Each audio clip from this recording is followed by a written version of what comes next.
Hi, my name's Louis Schipper. I work at the Earth and Ocean Science Department at the University of Waikato. I teach soil science, and I'm particularly interested in climate change and ways that we can manage land and soil to decrease emissions or sequester carbon out of the atmosphere.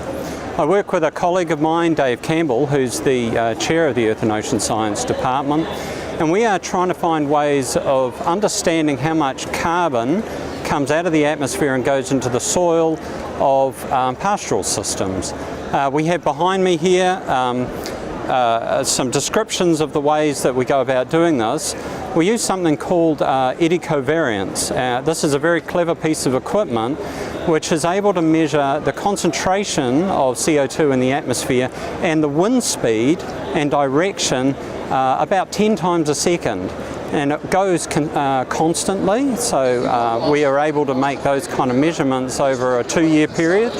And we've been working at a farm close by to the University of Waikato. It's a dairy farm, and we've been measuring carbon exchange about 2 years now.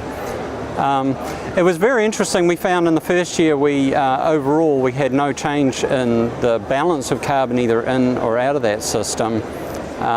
Whereas in the second year we gained about a tonne of carbon. You might say, well, why does this really matter?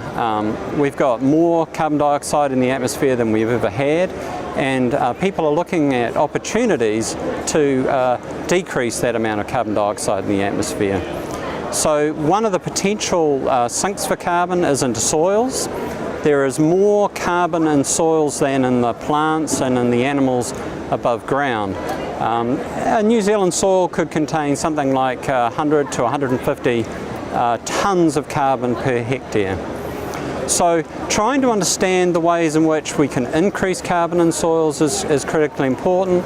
And secondly, we need to make sure that we avoid approaches that might result in losses from carbon from pastoral systems.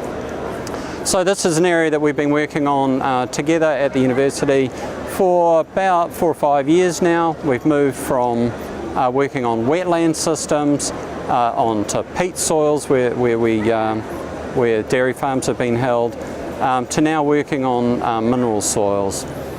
Our long-term objective is to find ways to increase the amount of carbon in soil so that we can decrease the amount of CO2 in the atmosphere, or to find ways to avoid losses, because we know that there are some management practices that do end up with losses. So that's our overall goal. We want to find practical solutions that don't adversely impact production but improve the environment.